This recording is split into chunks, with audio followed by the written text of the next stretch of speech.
பிறந்த சிறந்த மொழிகளிலே சிறந்தே பிறந்த என் தமிழ் அன்னைக்கு முதல் வணக்கம். எனது பெற்றோர்களுக்கும் எனது இணையருக்கும் எனது வணக்கத்தை தெரிவித்துக் கொள்கிறேன். சொல்லுங்க, மாமாவுக்கு சேர்த்து சொல்லுங்க.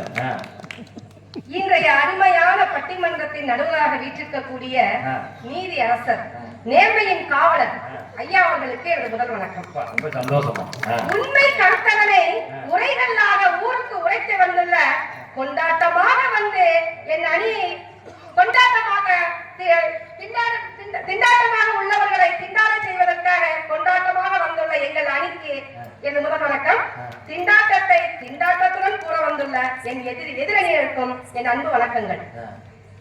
இந்த கேப்புதூர் ராஜீவ் நகர் வாழ் அன்பும் பண்பும் பாசமும் பற்றும் கொண்ட பாசமிகு இவ்வூரின் எங்களின் சொந்தங்களுக்கு எங்கள் மகிழ்வு நிலை வணக்கங்களை தெரிவித்துக் கொள்கிறேன்.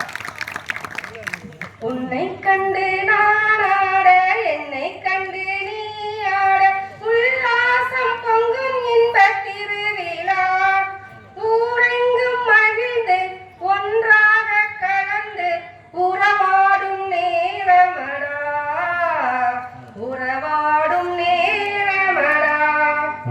இப்படி உறவுகளோட திருவிழாவை கொண்டாடிட்டு இருக்கக்கூடிய இந்த ராஜீவ் நகர் மக்களுக்கு முன்னாடி வந்து இந்த விழாவை நாங்க திண்டாட்டம் சொல்லி பேசுறது 3 பேர் வந்திருக்காங்களே, இவங்களை பார்த்தா சிரிப்பு தான் வருது.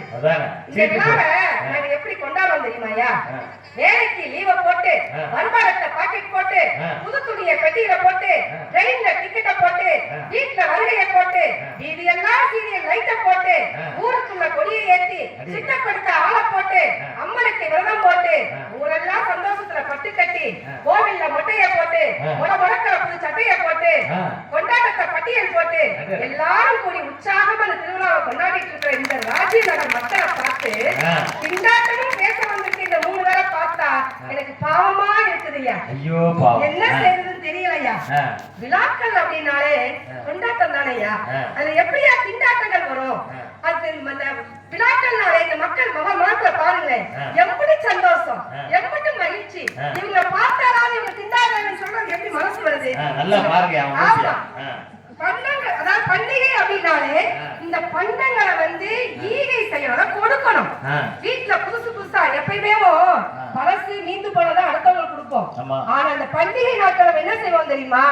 புதுசா பலகாரத்தை முழுக்கைய அதிரசமா அது இதுன்னு செஞ்சு, இப்படி பொங்கலுக்கு என்ன செய்வாங்க நாளைக்கு பாருங்களேன், எவ்வளவு அழகான சக்கரை பொங்கலும் உளுந்த வலையும் என்னென்ன பலகாரங்கள் வருவோ தெரியல. அப்படி புதுசா பலகாரங்களை செஞ்சு இந்த புதுச்சட்டைய போட்டு இந்த புத்தம் போது இந்த குட்டி குழந்தைகிட்ட கொடுத்து அனுப்புவாங்க பாருங்க பக்கத்து வீட்டுக்கு. அந்த குழந்தைகளுக்கு இப்பயே அந்த பகிர்ந்து உண்ணக்கூடிய அந்த பாசத்தை ஊட்டி வளர்க்கக்கூடிய மக்களை பார்த்து இவங்க என்ன பேச்சு பேசுறாங்க பாருங்க. தீபாவளி பண்டிகை போது நம்ம வீட்டுல செய்யற பலகாரத்தை பக்கத்து வீட்டு அத்தைக்கும் எதிர்த்த வீட்டு பாட்டிக்கும் எல்லாருக்குமே கொடுத்துட்டு, இந்த பக்கத்து வீட்டுல இந்த பசீர் மாமா ஒருத்தர் இருக்காரு அவருக்கு கொஞ்சம் கொடுப்போம், இந்த எதிர்த்த வீட்டுல இந்த ஜோசப் பண்ண இருக்காரு அந்த வீட்டுக்கு கொஞ்சம் கொடுப்போம் அப்படின்ட்டு மகிழ்வா வந்து நாங்க பகிர்ந்து கொள்வோம் ஐயா. அதே போல கிறிஸ்துமஸ் நேரம் வந்துச்சுன்னா இந்த ஜோசப் பண்ண வீட்டுல இருந்து அழகான ஒரு கேக் வருவியா, தித்திக்க கூடிய அந்த கேக்கை தின்னு போட்டு திண்டாட்டம் சொல்லிக்கிட்டு இருக்கேன். அதே மாதிரி இந்த பசீர் மாமா வீட்டுல இருந்து ஒரு பிரியாணி வருவியா, அந்த பிரியாணி அங்க வரும்போது இங்க மறக்கும். அந்த பிரியாணிக்குள்ள வாசம் கூட உங்களுக்கு சாப்பிட்டு பார்த்தாங்களா இல்லையான்னு தெரியல. ஆமா, இப்படி இந்த விழாக்கள் வந்து பகிர்ந்து கொள்ளக்கூடிய மதங்கள் கடந்த சமய நல்லிணக்கத்தை சந்தோஷம் அளிக்கக்கூடிய ஒரு விழாவாக இருக்கிறது. இது வந்து எப்பொழுதுமே மக்களுக்கு வந்து கொண்டாடத்தான் தரும் என்று நான் கூறுகிறேன் ஐயா. இப்போ இந்த பாடகர் உதயகுமார் முதல்ல உதயமா திண்டாட்டத்தை பத்தி பேசிட்டு போயிருக்காரு. அவங்க என்ன சொல்றாரு பார்த்தோம்னா, இந்த விலை உயர்ந்த ஸ்வீட்ஸ் எல்லாம் வாங்கி சாப்பிடுறோம், ஸ்வீட் கடையில போய் அதை வாங்கி சாப்பிட முடியாம மக்கள் ஏக்கமா இருக்காங்க அப்படின்றாங்க. ஆனா நாங்க என்ன செய்வோம் தெரியுமா? தீபாவளிக்கோ பொங்கலுக்கோ ஸ்வீட்டை வாங்கி எங்க பக்கத்து வீட்டுல உள்ளவங்களுக்கு போய் அந்த பண்டிகை காலத்துல வந்து நம்ம கொடுக்கும் பொழுது அதோட சுவையும் மகிழ்வுமே அலாதிதானையா. அந்த கால மன்மதங்களும் இந்த கால இளம் சிங்கங்களும் எப்படா நம்ம ஊர் திருவிழா வரும், நம்ம அத்தை பொண்ணு மாமா பொண்ணை பார்த்து ஒரு அன்பை பரிமாறக்கூடிய நேரம் வரும்னு காத்திருந்து சந்தோஷமா விழாவுக்கான பணத்தை சேர்த்து வச்சு 6 மாசத்துக்கு விமானிய டிக்கெட்டை புக் பண்ணி இந்த விழாவுக்கு வந்து சந்தோஷமா கொண்டாடிட்டு இருக்காங்களே, இங்க வந்து இதையெல்லாம் மறந்து இந்த எதிரணி திண்டாட்டம் பேசிட்டு போயிருக்காங்க அப்படின்னா இப்படி கஞ்சப்பணமா இருந்தா இந்த பாவங்களுக்கு எப்படித்தான் ஒரு பொண்ணு கிடைக்கும்? கிடைக்குமா சொல்லுங்க பாப்பா. திண்டாட்டம் பேசுனா இவருக்கு எப்படிங்க பொண்ணு கிடைக்கும்? ரொம்ப கஷ்டம் தான் போல. அதாவது நாணயங்களை சேர்த்து வைக்கிறத விட ஞாபகங்களை சேர்த்து வைக்கணையா, அதுதான் சுகம். போன வருஷம் பண்டிகை கொண்டாடின ஞாபகம் வந்து இந்த வருடம் வரைக்கும் மனசுக்கு வந்து சந்தோஷத்தை கொடுக்கும். அந்த ஞாபகம் என்னைக்குமே அழிக்க முடியாது. ஆக போன வருஷம் இந்த வருஷம் பொங்கல் வர்ற வரைக்கும் நினைவு வந்து நம்ம மனதில் வந்து நீங்காம இடம் பெற்றிருக்கோம். பாத்தீங்களா, இதுதாங்க ஒரு கொண்டாட்டம். அதான் பாஸ்டான உலகத்துல பகட்டுக்காக பந்தாவுக்காக வாழ்ந்துட்டு வேஸ்ட்னு சொல்லி இந்த கொண்டாட்டத்தை திண்டாட்டம் மறந்து பேச வந்திருக்காங்க. இவங்களுக்கு ஒரு செலக்டிவ் அம்னீசியாவா இருக்குமோ? அது எனக்கு கொஞ்சம் கவலையாத்தான் இருக்கு நடுவரையா. நாங்கெல்லாம் இடுப்புக்கு கீழே ஜீன்ஸ போட்டு எடுத்ததுக்கெல்லாம் மீம்ஸ போட்டு வாட்ஸ்அப்ல ஸ்டேட்டஸ போட்டு இன்ஸ்டாகிராம்ல வெளிய போட்டு பேஸ்புக்ல ட்ரெஸ்ஸ போட்டு அதுக்கு லட்சம் லைக்க வாங்கி சந்தோஷமா கொண்டாடிட்டு இருக்கோம்யா. இதுல என்ன வந்துச்சு திண்டாட்டம் சொல்லிட்டு இருக்காங்க. எனக்கு தெரியல. நாளை காலை வாட்ஸ்அப்ப பாருங்க எத்தனை நிக்கிட்டு. ஆமா, இந்த கொண்டாட்டத்துக்கு பொருளாதாரம் வேணுமா? பொருளாதாரம் முக்கியம் அப்படின்னு தம்பி சொல்லிட்டு போயிருக்காங்க. இவங்களுக்கு நல்லா பிளான் பண்ண தெரியலையா. எந்த ஒரு வேலையும் வடிவேல் சொன்ன மாதிரி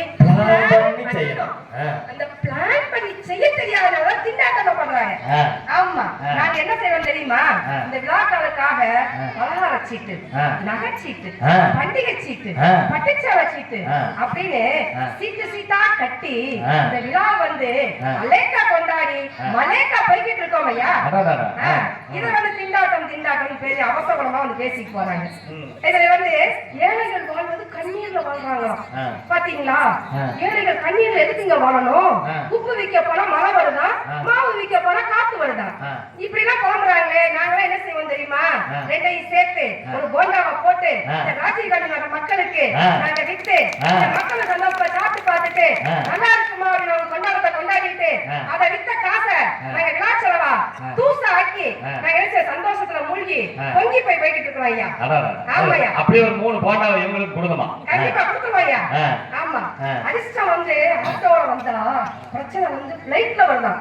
இப்படி பிரச்சனை பேசினா அதிர்ஷ்டம் வந்து ஆட்டோல வரலாம், பிரச்சனை வந்து பிளைட்ல வரத்தான் செய்யும். ஆனா இந்த எவ்வளவு பிரச்சனைகள் வந்தாலும் அது இளைப்பாறக்கூடிய ஒரு இடம் என்றால் இந்த திருவிழா காலம் தானையா. மக்களுக்கு எவ்வளவு சந்தோஷம் பாத்தீங்களாயா. தனித்தனி கூடுகளில் இருந்து தாய்க்கூடு தேடி வரக்கூடிய பறவைகள் போல இந்த விழாவின் போது அங்கங்கே இருக்கக்கூடிய வேலைக்கு சென்றிருக்கக்கூடிய ஆண் மகனாகட்டும் அந்த பெண் மகளாக இருக்கட்டும் அந்த தாய் வீடு தேடி வந்து அந்த பறவைகள் போல அந்த விழாவின் போது என்ன செய்றாங்க அப்படின்னா அந்த வீடுகளுக்கு வந்து அந்த உறவுகளோடும் சொந்தங்களோடும் கூடி அன்பையும் பாசத்தையும் பரிமாறி இந்த கொண்டாட்டத்தை வந்து கொண்டாட்டமா கொண்டாடிட்டு இருக்காங்க. ஆண்டுக்கு ஆண்டு தேதிக்கு தேதி 1000 இருக்குது சுபதினம், அடுத்தவர் நலத்தை நினைப்பவர் தமக்கு ஆயுள் முழுவதும் சுபதினம். பாத்தீங்களாயா, ஆண்டுக்கு ஆண்டு தேதிக்கு தேதி சுபதினம் வந்துகிட்டே இருக்கு. ஆனா அடுத்தவர் நலத்தை எப்ப நினைக்கிறோமோ அப்ப நமக்கு ஆயுள் முழுவதும் தான் சுபதினமாக இருக்கும். இதுல வந்து திண்டாட்டம் எங்கேயுமே வரவே வராதியா. அதே மாதிரி பாத்தீங்கன்னா சித்திரையில தமிழ் புத்தாண்டையும் வைகாசியில விசாக விழாவையும் ஆடியில திருமஞ்சனத்தையும் மொகரம் பண்டிகையும் ஆடி மாதத்துல ஆடிப்பெருக்கையும் ஆவணியில விநாயகர் சதுர்த்தியும் விழாடி நகையையும் புரட்டாசி மாசத்துல நவராத்திரி விழாவையும் தேவ மாதா பிறந்த நாளையும் ஐப்பசியில தீபாவளியையும் கார்த்திகையில தீப திருவிழாவையும் மார்கழியில பாவை விழாவையும் கிறிஸ்துமஸையும் தைப்பொங்கல் தை மாதத்தில் பொங்கல் விழாவையும் மாசி மாதத்துல சிவராத்திரியும் ரம்ஜான் விழாவையும் பங்குனியில உத்திரம் இப்படி நிலா காலங்களை எல்லாம் விழா காலங்களாக நாங்கள் கொண்டாடி கொண்டிருக்கின்றோமே. அப்படியே பிப்ரவரி மாசத்துல காதலர் தினம் ஒண்ணு கொண்டாடிட்டு இருக்காங்க. அதையும் சேர்த்து சொன்னோமா? ரொம்ப ரொம்ப விசேஷமானது ஒண்ணு. இந்த காலத்துல ரொம்ப சந்தோஷமா இருக்க வேண்டிய நினைவுகள். அப்படிப்பட்ட விழாக்களை நாங்க சந்தோஷமா கொண்டாடிக்கிட்டு இருக்கோம் ஐயா. இது வந்து நம்ம தமிழ்நாட்டு மக்களுக்கே உரித்தான ஒரு சிறப்பு ஐயா. ஐயா, இந்த அன்பையும் பாசத்தையும் கொட்டி கொட்டி வளர்த்து நல்ல அன்பு மகளை வளர்த்து என்ன செய்யறோம், அடுத்தவங்க என்ன திருமணம் முடிச்சு கொடுக்குறோம் ஐயா. அப்படி கொடுக்கக்கூடிய அந்த அப்பனுக்கும் ஆத்தாவுக்கும் எவ்வளவு மனசு வேதனை இருக்கும், அந்த பிள்ளைக்கு தான் எவ்வளவு மனசு வேதனை இருக்கும். இப்படிப்பட்ட அந்த வருத்தத்தை கொடுக்கக்கூடிய அந்த விஷயத்துக்கு இதுக்காக தான் நம்ம தமிழர்கள் வந்து என்ன செய்ய நிறைய பண்டிகைகள் வச்சிருக்காங்க. அந்த பண்டிகை சொன்னால் கஷ்டப்படுறாங்க அப்படின்னு. ஆனா எத்தனையோ கஷ்டப்பட்டு துன்பப்பட்டு எத்தனை பாடுகள் பட்டாலும் கணவன் ஒரு 1 லட்சம் ரூபாய்க்கு பட்டுச்சோரை எடுத்தா கூட அம்மா வீட்டுல இருந்து தாய் வீட்டில் வரக்கூடிய அந்த ஒரு சீர் ஒரு 500 ரூபாய்க்கு இந்த அங்காள ஈஸ்வரி கடையில போய் எடுத்து கொடுத்தா அந்த பிள்ளை எவ்வளவு சந்தோஷப்படும் தெரியுமாங்க. அந்த 1 லட்சம் ரூபாய் பட்டுப்புடவை இல்லாத சந்தோஷம் இந்த அங்காள ஈஸ்வரி கடையில என்ன செய்யணும், நம்ம அப்பா வந்து 500 ரூபாய்க்கு சேரத்துக்கு கொடுத்தாங்கன்னா அதுதான் அப்படியே மகிழ்வை கொடுக்கக்கூடிய ஒரு விஷயம். அதே மாதிரி இந்த பிறந்த வீட்டு பாசம்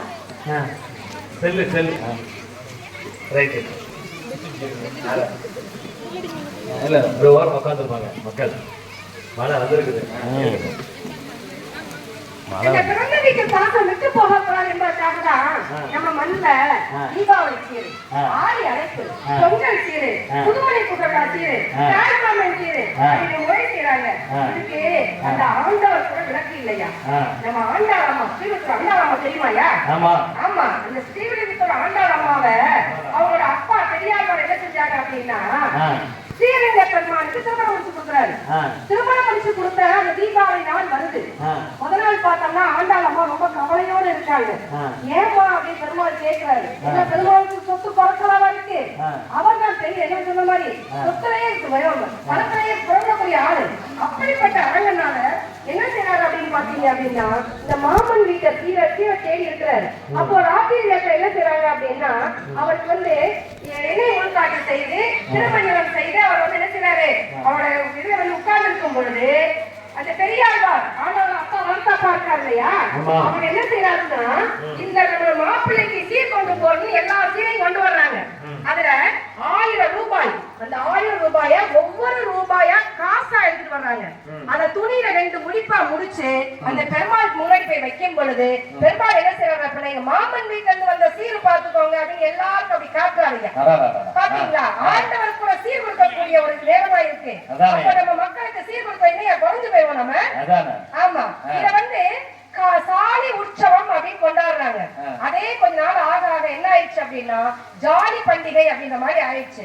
இப்படி இந்த ஜாலி பண்டிகை கொண்டாடிட்டு இருக்கக்கூடிய அந்த பெருமாளே என்ன செய்யறாரு அப்படின்னா தைப்பூச திருநாள்ல நம்ம சமயபுரம் மாரியம்மனுக்கு அண்ணனா போய் சீர் செஞ்சுட்டு வர்றாரு. அப்போ இந்த சீரெல்லாம் எவ்வளவு பெரிய விஷயம்ன்றது ஆண்டவர்களுக்கே தெரிஞ்சிருக்கு, இந்த தம்பிக்கு தெரியலையே அப்படின்னு ரொம்ப வருத்தமா இருக்கு. ஆமா, இதெல்லாம் என்ன உறவுகள்ல வந்து விழாக்கள் என்பது கொண்டாட்டம் தான். அதுக்காகவே இந்த விழாக்களை கொண்டாடுறோம் அப்படின்னு சொல்றோம்யா. அதே மாதிரி இந்த ஆடம்பர வாழ்க்கைக்கான சந்தோஷத்தை அப்பப்போ வந்து போகக்கூடிய இந்த பண்டிகை தானே தருது. ஓடி ஓடி உழைச்சாங்க ஒட்டாத பணம் ஆடி முடிச்சு நெற்றியில ஒட்டிக்கிறது இல்லையா, அது மாதிரிதான் நீங்க எவ்வளவு உறவுகளோட சந்தோஷமா இருக்கீங்களோ அதுதாங்க சந்தோஷம். இந்த சந்தோஷமா இருக்கிறதுக்கு காசு வேண்டாயா, சந்தோஷமா இருக்கிற மாதிரி நடிக்கிறதுக்கு தான் காசு வேணும். அடுத்தவங்களோட சந்தோஷமா இருக்கேன்னு காட்டுறது நினைக்கிறோம், காசு வேணும் ஐயா. காசு காசு குழம்புனா லூசாயிட்டாயா போவோம் நம்ம.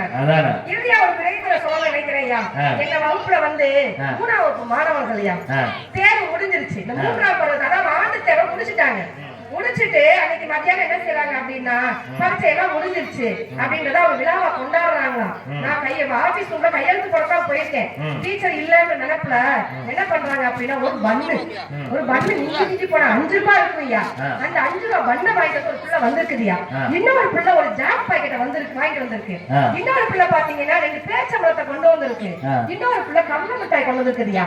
இந்த பிள்ளைங்க என்ன செஞ்சுட்டாங்க, டேபிள தூக்கி மத்தியில போட்டு ஒரு தட்டுல பண்ண வச்சு ஜாம தடவி அந்த பேச்சம்பழத்தை குச்சி மிட்டாயோட குச்சியை வச்சு அது மெழுகுவர்த்தியா நிப்பாட்டி அதை என்ன செய்வாங்க, கடலை மிட்டாய் வந்து அதுல வந்து நட்ஸ் போடுறாங்களா, பாதாம் பருப்பு பிஸ்தா பருப்பா அது அதையெல்லாம் போட்டு வச்சு அது வெட்டுறது கூட கத்தி இல்லைங்கய்யா, அதை வச்சிருக்க அடிஸ்கேல வெட்டி ஆளுக்கு ஆள் ஊட்டி மகிழும் பொழுது இருக்கக்கூடிய சந்தோஷம் எவ்வளவு பெரிய சந்தோஷம். 3ஆம் பையனுக்கு தெரிஞ்சுக்க சொல்லக்கூடிய விஷயம் ஆ. இந்த இந்த நம்ம தம்பிக்கு உதயகுமார் தம்பிக்கு தெரியலையேன்னு ரொம்ப வருத்தமா இருக்குதுயா. ஒரு வேளைக்கு மூணாப்பு படிக்காம வந்துட்டாரு என்னமோ. அதாவது இந்த பக்தவா விஷயத்த எனக்கு குழந்தைகளுக்கு ரொம்ப சந்தோஷத்தை கொடுக்கும் பொழுது ஏன் நமக்கு கொண்டாட்டங்கள் வந்து இந்த விழாக்கள் வந்து கொண்டாட்டம் தராது என்பதை நம்ம நினைச்சு பார்க்கணும் ஐயா. இந்த தோல்வியை டெலிட் செய்து குரலிகளை மியூட் செய்து பிரச்சனைகளை சுவிட்ச் ஆஃப் செய்து சந்தோஷத்தை இன்ஸ்டால் செய்து வாழ்க்கை என்ற பண்டிகையை சந்தோஷமாக கொண்டாடுவோம் என்று கூறினால் இந்த கொண்டாட்டம் வந்து விழாக்கள் வந்து மிகுந்த கொண்டாட்டமாக இருக்கும் ஐயா. எங்கள் வீட்டில் எல்லா நாளும் கார்த்திகை, எங்கள் நிலவில் என்றும் இல்லை தேவிரை, கிளி கூட்டம் போல் எங்கள் கூட்டமே, இது ஆனந்த பூந்தோட்டம், இது அன்பின் ஆலயம். எங்கள் கூட்டம் எப்பொழுதுமே கிளி கூட்டம் போல கொண்டாட்டமாக ஆனந்தமாக கொண்டாடக்கூடிய கூட்டம் என்பதை கூறி வாய்ப்புக்கு நன்றி பாராட்டி இடம் சார்கிறேன் ஐயா. இந்த கொண்டாட்டமே சிறந்தது என்று நாங்கள் தீர்ப்பளிக்க வேண்டும் என்று நான் வேண்டிக்கொள்கிறேன் ஐயா. நன்றி ஐயா. அனைத்து மக்களுக்கும் நன்றிகளும் வாழ்த்துகளும். ஆண்டாள் பெருமாள் சொன்னாங்க. பெருமாளுக்கே நம்ம ஆண்டாள் என்ன செஞ்சாங்க, இங்க இருந்து சீர் கொடுத்து விடுறாங்க. திருப்பதி சாமி எவ்வளவு பெரிய சாமி, பணக்கார சாமியே உலகத்திலே திருப்பதி தான்.